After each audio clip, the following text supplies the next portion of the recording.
How's it going? And welcome back to MyRail. I know, it's been a while. Yeah, I think this episode here is actually on the anniversary of the last episode, so it has been a year since we last spoke, but I have been working on something really cool, and like most projects, it has had some issues. Of course, you can't see my inverted commas, but it has had some issues, and I have tried to record the new series multiple times, but I thought I really can't miss out on doing the Halloween episodes. So here we are. It's not quite the new series that I wanted, but in this episode we're going to work on a fun little game that we're going to add into our Halloween area. So, if this is your first time seeing this channel, or this pack, have a look around. If you like what you see, don't forget to hit that subscribe button. But, let's get started. So we're here in Spookyville. Or Spooky, I don't think we've got a name for this as such, but the shooting gallery idea that I've got does require a little bit of space. And we could put it over there, but I thought this area here actually has quite a bit of space, and I don't know what I was going to put into it, so it might be a really good idea to put the stuff here. Might just need to have a way to get through, which I'm thinking a nice little tunnel around here might be a good idea. And we'll just have to smooth this hill off and flatten it down so we can use it. But I think that's what we'll start off with doing. So let me do that, and I will be back in a second. Okay, so I've got the tunnel in. Pretty basic design, really. But it does let us go from one side to the other side, so we can get through into this other area here. And there's just some steps down. And I've, as I said, taken out the cliff that was here just to flatten it out a little more, and it gives us a lot more room here. What I'm thinking we need to do now, though, is let's grab some planks and run a line, probably, let's go about here. Yeah.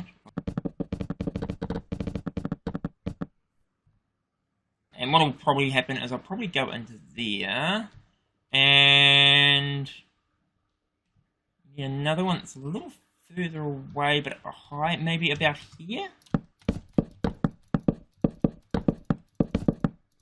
We go down here, and the idea is, with some shooting galleries or duck hunt games, they would normally have rail or minecarts on it, and some other things to fire as they're going. So the first thing we're going to need to do is put in the rail. And so the idea here is that this will be the easy line, because if we're standing back here somewhere, firing an arrow, you can reach that easily. Whereas the one at the back is a lot harder to reach.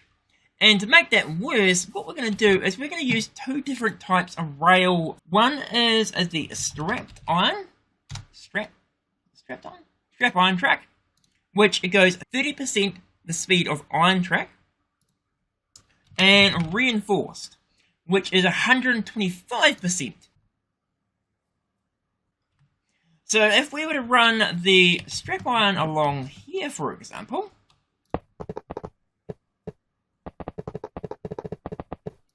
and we'll probably go into there, maybe even into that hill there.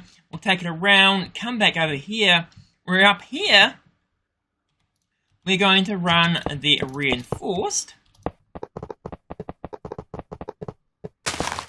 So that should be a really fast track, and that should be a slower track. But we're also, because we're just using carts, we're going to need to be able to boost them. So if we look at Railcraft, there should be a boost extension thing. There it is, that thing. And we will need some levers to be able to speed these up. So we just run this along here, like this. We'll go back and grab the ones we missed. And we'll run some levers underneath it, or along it, like that, and that'll then trigger that line. A bit of it, actually. So there we go. Just misses the end here. That. And we do the same thing up here. And of course, booster tracks do speed up the minecart, so this is going to go very, very fast. Oops, missed that one.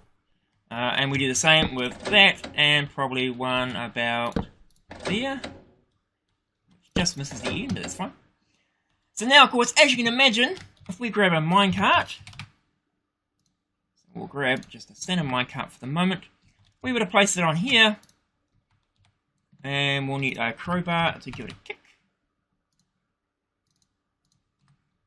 We hit that there, you can see it goes quite slowly along there, so it wouldn't be hard to take that out. Versus this one up here, which if we do the same thing, run that there, we give it a kick, it goes much faster. And of course the theory would be that that's going to be our high value reward, so if you can hit one of those back ones, you'll be doing really well. The other thing I'm thinking we do is have some form of springboard system. So to do that, we're probably going to need to use armor stands. Armor stand and a piston. We don't need sticky pistons, just normal pistons for this. And in theory, if we put that there with a, and probably a slime block, give it a bit of a jump. And there's all sorts of different slimes we can get from Tinker's Construct. But if we stick that on there, and then stick that on there, where did our lever go? There it is. And then what we'll do is if we go into here and go to that, you can see it bounces up. Every time you trigger it. Okay, not every time you trigger it. We do need a sticky piston for that. Good point, good point, good point. So let's go with a sticky piston instead. Because we need to be able to bring it down. Oh, that way. Oi!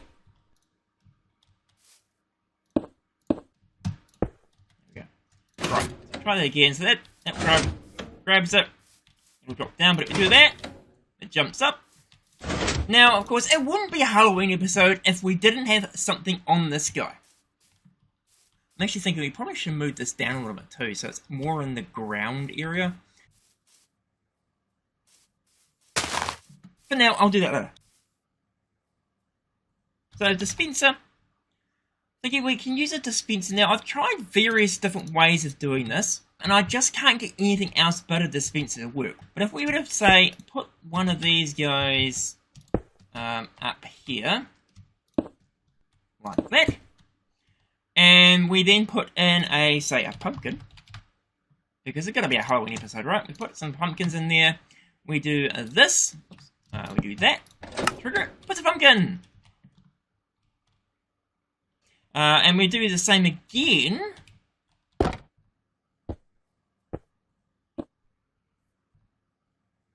Armor stand.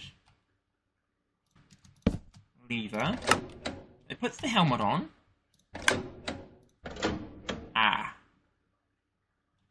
Okay, I was hoping when you shoot something it drops pumpkin, the pumpkin then gets treated as a point. Okay. What else can you wear? Leather. These guys. Tunic. Grab a tunic. We will need a crafting table.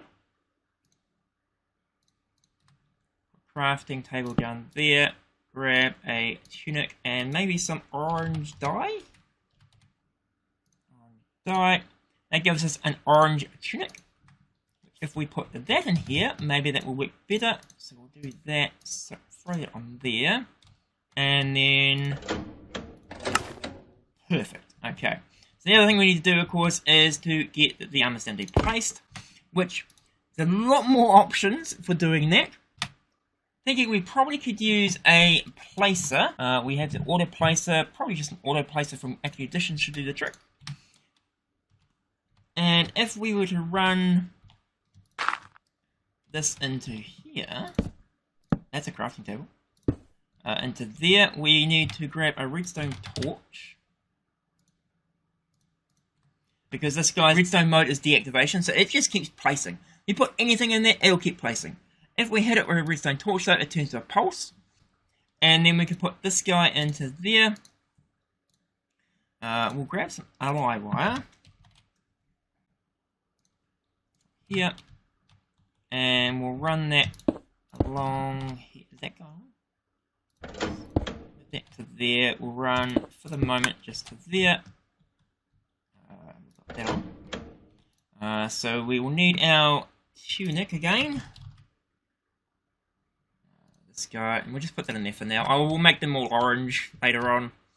For now, if we do that, That goes at the pulse. We do that. Okay, slight change of plans. What was happening was we were trying to place the pumpkin and the tunic before the armor stand was placed. Because I had the lever here, which of course was firing these two, and then it would fire this guy, which doesn't really work. So what I've done is I've moved to a button here, which then has a repeater. So a Project Red repeater you can stick on a wall, set the 2-tick delay, and then that will fire the pumpkin and the tunic. So now, if we go in here and we press the button, you can see we've got a armor stand with a tunic and a pumpkin on its head. So I think that's a pretty good module for what we need. So what I'm going to do now though is probably move this down a bit and also add in the pieces of line here. It's ready! It works! Look at them! They bounce! They move! They do what they need to do! It's great! It is a bit messy though. At the moment we've got a bus randomizer with a timer, which is what that annoying clicking is. You can see the bus randomizer is just running into the mess of Project Red cabling down here. I have tested that we can actually attack these things. In fact, let me grab a bow. This guy. And we can attack one of those guys. Oh, I miss. Of course, it won't fire when I want it to. There we go. So we can see that it does take it out. We can then go down here and refire this, and it will replace it in. So that's all working. The mine carts are going around. We've got this setup that goes down the hill here, gets collected into a cart dispenser, and this is the cart dispensers here are just to make it so it's timed. Otherwise, what happens is they start bunching up. We don't really want that. We want to make sure that our ducts are pretty well spaced apart, and that's just done with another timer here and a cart dispenser. We just collect it from here, drop it into here, and bring it back around. But what I was thinking is let's turn this off. We probably could use pumpkins in general to work out the score. So what I'm thinking we need to do is let's take out these and find ourselves a cargo cart from Railcraft. And we'll need to place them down, work, put that there. And we can then put a pumpkin in here to filter it. And now, of course, we can have one pumpkin, and you can even see it's there. Doesn't that look cool? At least in specs. So let me just put in a loader to do that. Now, one of the other things we do need to do in here is set up some way of collecting all the items. Because if we take out, say, this guy here, we hit that there, you see that all the items drop on the ground. Which is fine, except for we need something to pick it up. So let's have a look at our collector options. A heat collector, range collector, that's probably exactly what we want. And we will place it there and set it to blacklist, and then you see it picks it up. So the next thing we need to be able to handle is the collection of items from the range collectors, and to be able to distribute those items through the dispensers and the places and all that stuff. What's going on? Okay, I'm going to just ignore that and we'll come back to it in a moment. But be able to distribute it between all of our things that need items. Now this is where we get into a mod that I loved in 1.7, and it has made a return for 1.12, which is what we're still in. I don't think it's available for the later versions, but hey, we're still on an older version, we can play it. And as you can see, I've set up a basic layout here for the networks, and what we want to do, and what you can see, is that there is a lot of red currently on here, and that's showing that we don't have a power or a network currently. So we can go down here, and we need to, one of the changes they've made is you have to have a request table connected. And then, so our request table, of course, will give us access to be able to request items. But then, you can actually see that everything turns green, which means it's all connected up. It's really good. Now, if you're playing in survival, you will need to do the new research system, which requires using a logistics program compiler and putting a disk into it. It'll then give you the options of various researches. Not too hard to use, just takes a while. So in our case, of course, we don't need to worry about this because we've got creative. But you can see in here, I have all the things we're probably going to need to be able to stock up the dispensers and stuff. I have next to it a provider pipe, which will provide all these items to the network. So any one of these can request it, and it will supply them with those items. Over here, I'll come back to that. Over here, we have a supply pipe, and with the supply pipe, you can say what you want to keep in there. So in this case, we're probably going to want to create, let's go, tunics.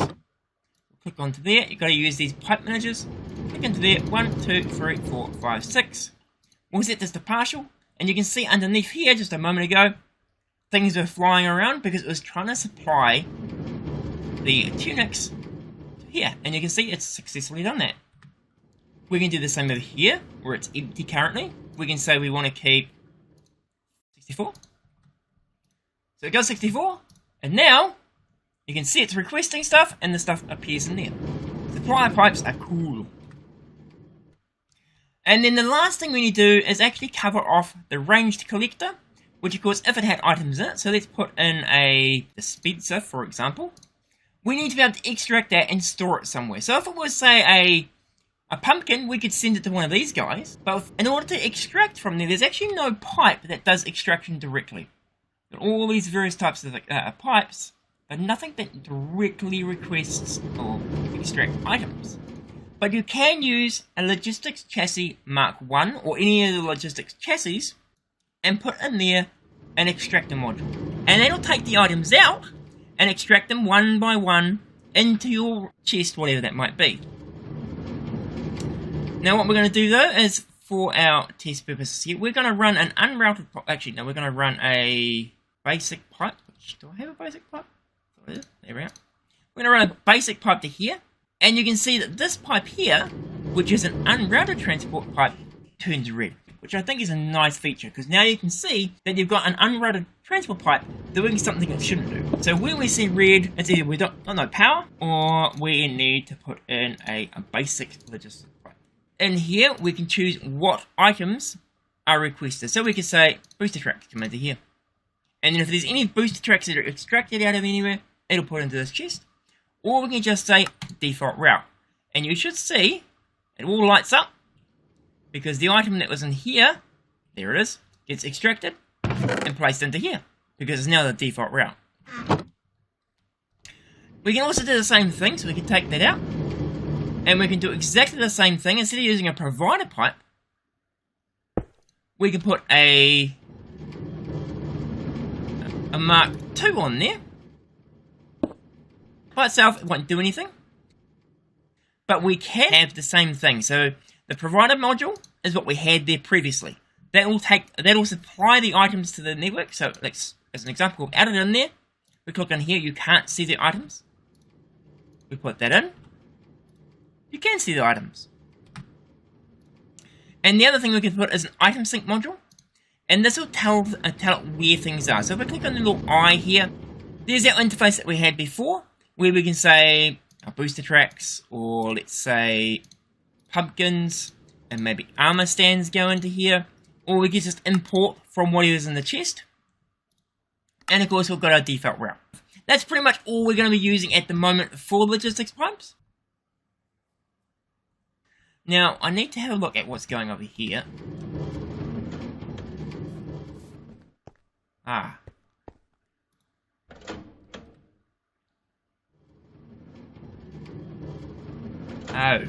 okay.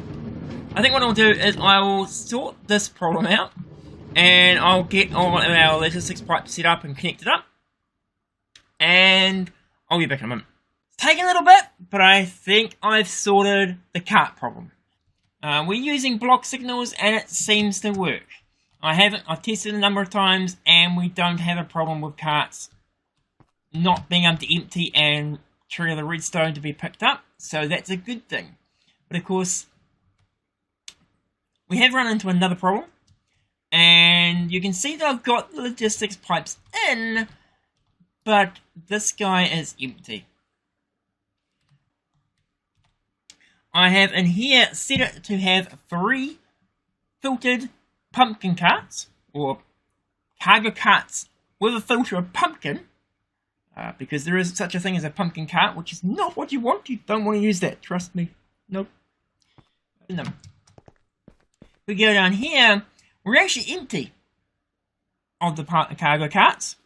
Besides the one that is set on the provider to leave in the storage drawer, we are empty on here because they're all in here. It looks like when you use a cart dispenser to pick them up, it drops the filter off them.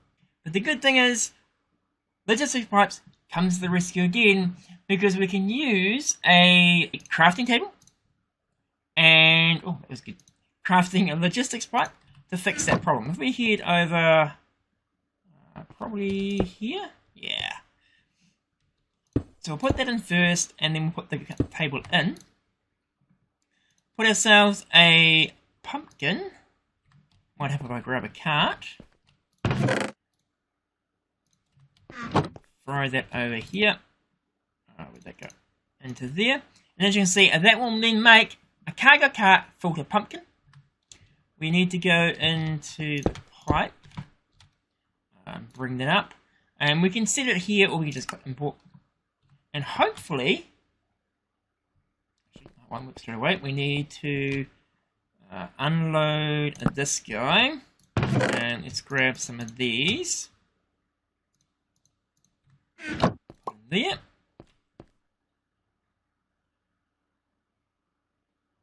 There's the pumpkins going. Did that work? It did! Yes! It works. Cool. We're ready to go.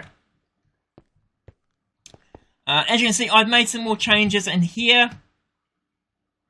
I have probably one of the most notable things. If we go into this guy, I've added a quicksort module. So these are all now Mark IIs. Now the quicksort just lets us take the items out faster, because otherwise when we were picking up items, it was going one at a time. Whereas quicksort will take stacks. You'll also see that I've added another layer of planks, just because you could see how they're bouncing up and down and made it too easy to be able to take them out. So you can still see them bouncing up and down, but they're a little more hidden. The next thing we need to do though is I'm thinking, well, I originally put this here and I was thinking we could just leave it hanging. It looks a bit weird with the pipes under it. But what I'm thinking is if we pull back this cliff and put it in front of here, we can then make it look like it's blending in. Probably here. Maybe there. How many blocks is that? So, I should tell you easily. Where we go from? It was here. So 1, 2, 3, 4, 5, 6, 7, 8.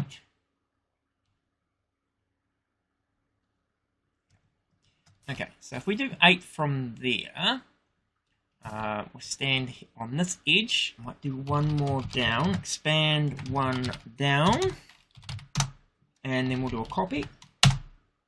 And what did I say? 8, right? So from there, or from here, we're going to go 1, 2, 3, 4, 5, 6, 7, 8. Hope that we got that right, because I don't want to replace that piece there. Go paste, gearblocks. Oh, look at that. Oh, look at that. Oh, that was good. Very good. Okay. So that's basically copied most of the hill down. I'm thinking though I don't like the look of that wood now though. So I'm going to have a quick play around with block parts and I'll come back in a second. Right, I think that's a good colour scheme. With the pumpkins, it's quite obvious. It probably needs a little more texturing and probably to fill up the whole piece so the mountains aren't visible. Definitely see the orange of the pumpkin. So what I'm going to do now is I probably need to look into actually writing some code, because currently it's very random. We have no scoring system or anything else in place. So I'm going to write some code up and I'll come back when I've got that ready. Okay, quick status update. Code is mostly working. And I've made quite a number of changes to make this look more like the Nether, which was the goal I was going for, because the netherracky type block makes the orange very obvious, and you can see that with just the rail at the front here with the booster tracks thing on it. And you can see I put the roof on it and covered and added a little bit of extra at the front here just to give it a bit of theming. But let me turn on the game and see if you can spot what the problem is with the current scoring system. You can hear it starts up. And for some reason, the score is already at 4. And I haven't had any 8. I haven't had a single thing, yet the number is going up. Somehow, we're getting pumpkins that have been counted in the system. It's currently set at 30 seconds, just so I can see what is actually happening and try and diagnose a little better. The code works mostly, but I got 23. I'm still in creative, I haven't gone to survival, I haven't fired a single shot from that bow, yet somehow we got a score of 23. Let's have a quick look around here though. So one of the changes I have made is in here, I have added in a item loader here, which is set to have 65 pumpkins. So when the carts come out from the bottom line, they end up in here and are filled up with 65 pumpkins. That means that the top line is now worth 65. The other thing is, if we go over here a little bit,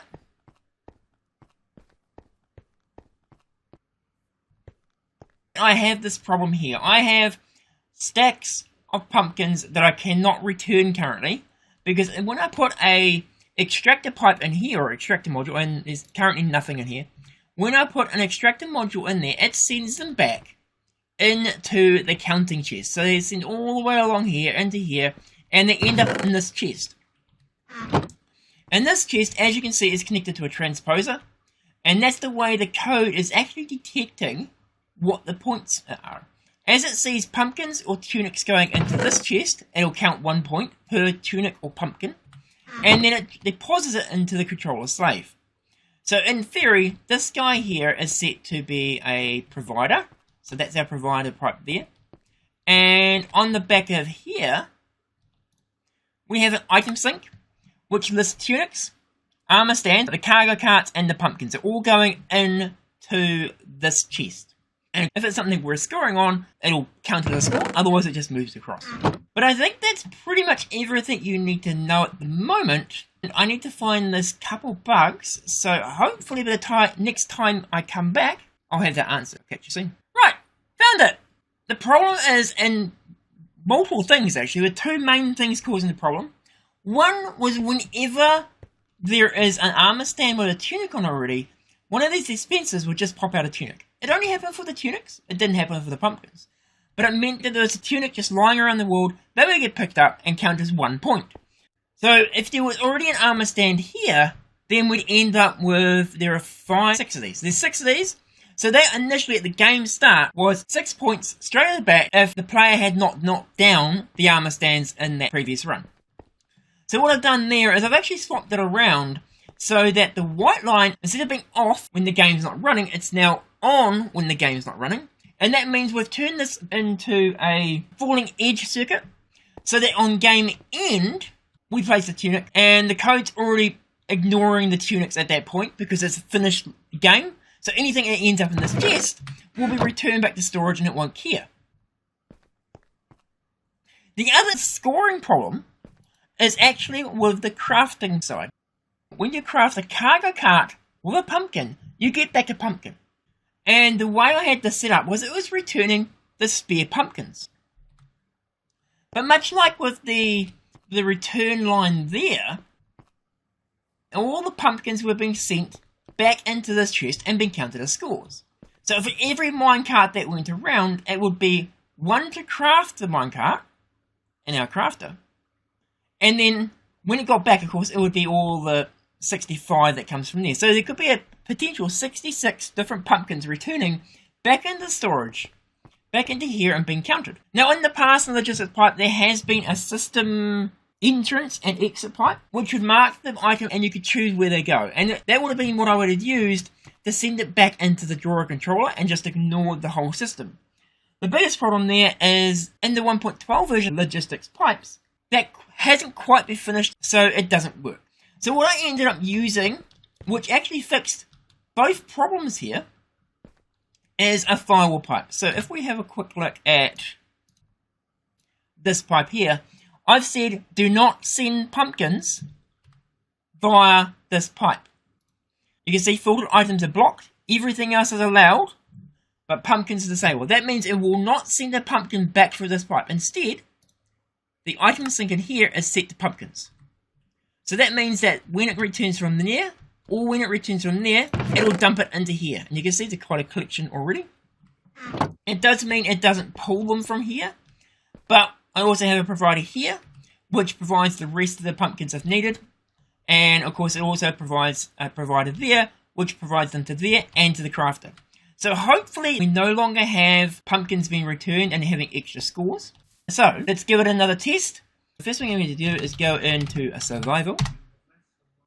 Grab ourselves a bow and some arrows.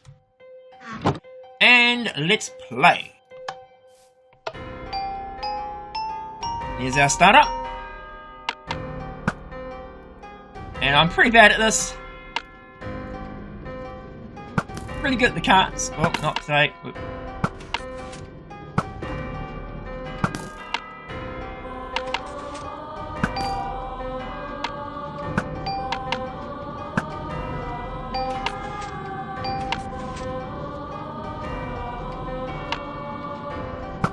I really want to hit one of those ones at the back of there, because they are worth 65 points. Because it does take a while for them to load up. Get it!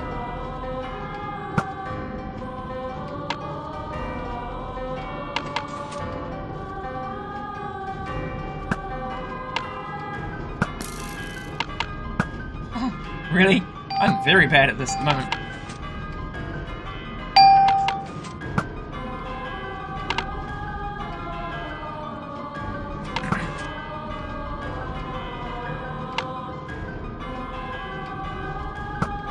Missed it.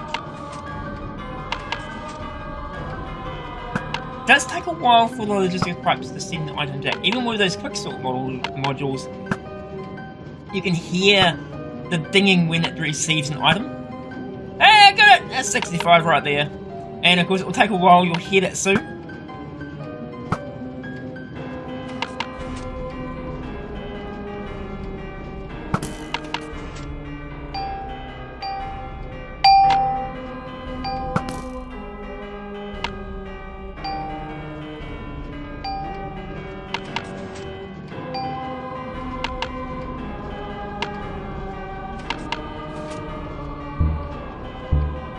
And there's the end of the game. Another one.